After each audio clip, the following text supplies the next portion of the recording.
Hello, my name is Nate Hess, and I'm a park guide with the Lewis and Clark National Historic Trail.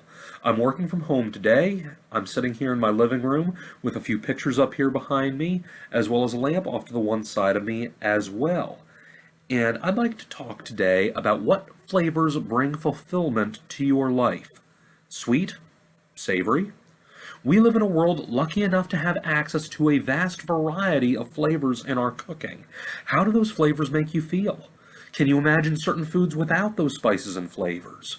The members of the Lewis and Clark expedition were lucky enough to have access to a few spices on the trip, but of these, salt was the most common and the most important. Salt flavored the meat that the hunters brought in, and salt preserved that meat so that the men didn't go hungry later on. What spices flavor your life? What brings variety and makes life interesting? And what would you do if you suddenly didn't have access to that? Now, on the Lewis and Clark expedition, there were a few spices brought along. However, most of those spices, things like cinnamon and nutmeg, were part of the medicine chest. They were not meant for cooking. They were meant to help some of the more bad tasting medicines that were brought along on the expedition go down a little easier. Salt was one of the spices brought along on the expedition.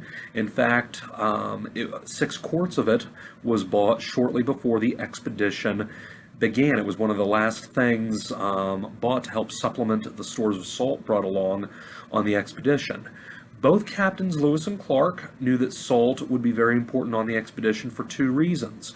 First of all, it, along with some of the fat that was inherently in the meat that the men hunt, would be one of the few things that helped bring good taste and flavor to the meat that the hunters brought in. And secondly, salt would be very important in preserving meat on the expedition, making sure that there was a store of meat that the men could eat later.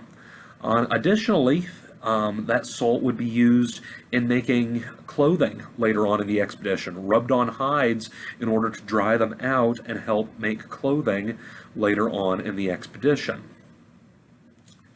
Running out of salt on the expedition did happen. The men buried a small cache, or basically left some behind, before the Lewis and Clark expedition crossed the Rocky Mountains. They left that there for later when they came back across overland. However, after they did that, they were without salt on their way down the Columbia River to the Pacific coast. And once they got to the Pacific coast, Captains Lewis and Clark knew that getting salt was one of the more important tasks that they needed to do. Once more, that salt's very important for not only flavoring meat and helping it to taste good, but also to help preserve that meat. Winter on the Pacific coast was very, very wet. Keeping food from spoiling was very difficult, and the captains knew that salt would be an integral part of keeping that meat from going bad. So one of the first things they did in December of 1805 was to send 3 men 15 miles away from their base camp, Fort Clatsop, down to the Pacific Ocean. And down at the Pacific Ocean on the coast, those men found a good spot, and they built an oven out of rocks. They built it out of rocks with space underneath to burn wood, and they took along 5 of their largest kettles, or basically big metal pots, along as well. And on the ocean front, they took buckets of seawater, poured them into those kettles, and boiled salt. Boiled that seawater and turned it into salt, much like I have right here. I have a can here, cardboard can with a little metal flap here at the top, little metal spout here at the top, and inside this is some modern day sea salt as well.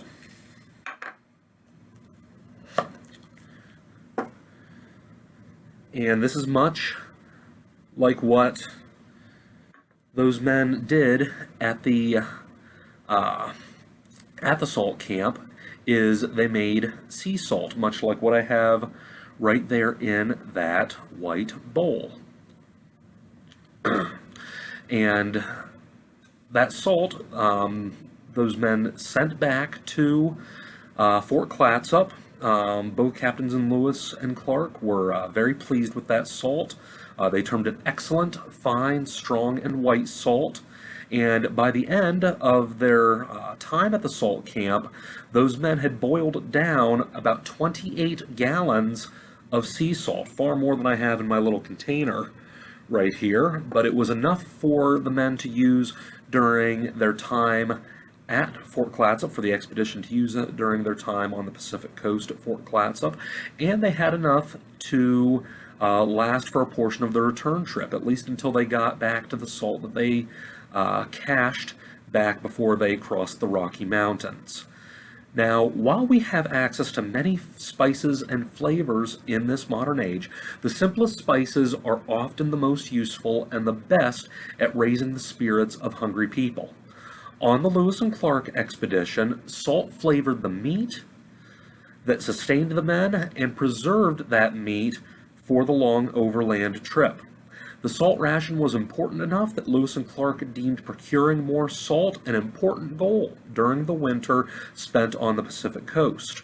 What flavors are important to you in life, and what brings variety and flavor to your life in a broader sense? Thank you so much, ladies and gentlemen. I hope you've enjoyed hearing about the uses of salt on the Lewis and Clark expedition and how they got it. And have a good day. Bye-bye now.